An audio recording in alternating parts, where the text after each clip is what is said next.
Please introduce. Та өөрийн удирдах буй лабораторийн тухай танилцуулаач. Яагаад хүйтэн мандлын судалгаа хятадд чухал байгаа юм бэ? Энэ лаборатори хизээ байгуулагдсан юм бэ? Танай тэргүүлэх судалгаа юу вэ? Бид мөслөгийн хийм физик шин чанарын өөрчлөлтийг судлах, ажиглах мониторингийн сүлжээг бий болгосон. 2013 онд улсын гол лабораторийн захирлын албан тушаалд ирсэн. Одоо хүртэл 6 жилийн турш хүйтэн мандлын хийм шинж чанар хөдөлгөөний судалгааг хийж байна. Шинжлэх ухааны үүднээс хүйтэн мандал маш чухал да. Хүйтэн мандал хатуу төлөвт орших маш их хэмжээний ус агуулж байдаг. Түүнчлэн уур амьсгалын өөрчлөлтөд нөлөөлдөг.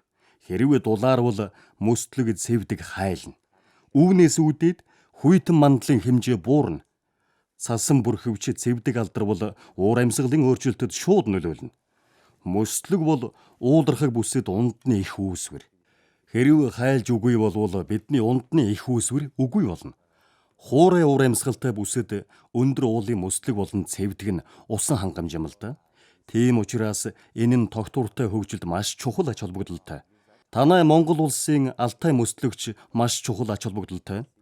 Хүйтэн мандлын өөрчлөлт нийгэм эдийн засагт нөлөөлнө.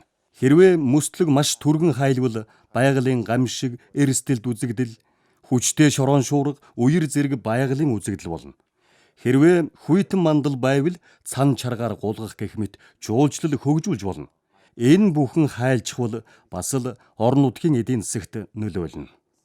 Лабораторийнхоо хүний нөөцийн тухай яриач. Хэдэн судлаач ажилладаг вэ? Манайх судлаач профессор, туслах профессор нийлээд 93 ажилтнтай. Бас 110 орчим магистр болон докторийн оюутантай. Үндсэн ажилтнаас олон судлаач оюутантай. Мөн 20 гаруй докторийн дараах судалгаа хийж буй судлаачдтай. Нийтдээ 200 гаруй гэж хэлж болно. Хятадын лабораториуд зэрэглэлтэй байдаг. Манайх улсын гол лаборатори. Засгийн газраас жилд 8-аас 12 тэрбум юанийн санхүүжилт өгдөг. Хятадын шинжлэх ухааны академи мөн олон лабораториудтай, тэдгээр нь боловсролын яамны дэмжлэгтэй боловч улсын гол лабораторитой харьцуулахад санхүүжилт багатай байдаг. Түүнчлэн улсын зэрэглэлтэй өөр судалгааны лабораториуд хөгжиж байна. Жишээ нь Чин давуугийн далай судлалын улсын гол лаборатори. Засгийн газар үүнийг хөгжүүлж байна. Гэвч яг тогтворжиж төлөвшөөгүй байна л да.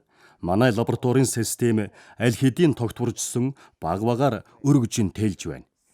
Би гэхдээ уур амьсгалын өөрчлөлт судалдаг.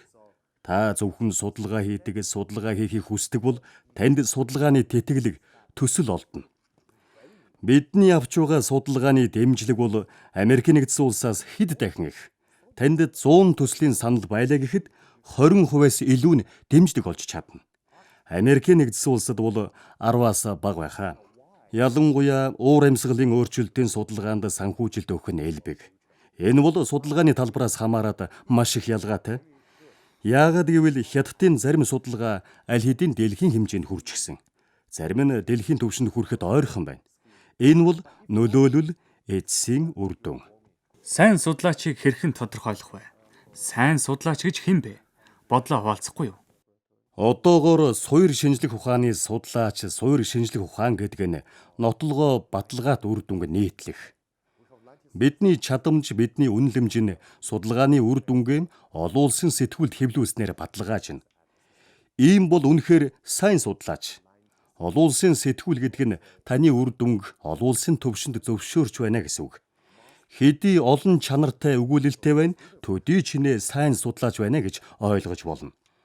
Миний бодлоор сайн судлаач бол олон улсын төвшөнд идэвхтэй нөлөөтэй байх ёстой. Жишээлхэд миний бие олон улсын цэвдгийн холбооны удирдах зөвлөлд сонгогдож байсан. Цэвдгийн холбооны удирдагчаас би асуусан. Та намайг яаж таньдаг вэ гэж. Тэр би чамайг Google Scholar-аас мэднэ. Тэр миний бүтээлийг өгүүллийг үзээд чи бол сайн туршлагатай судлаач гэж дүгнсэн хэргэлдээ. Thank you. Yeah, very welcome.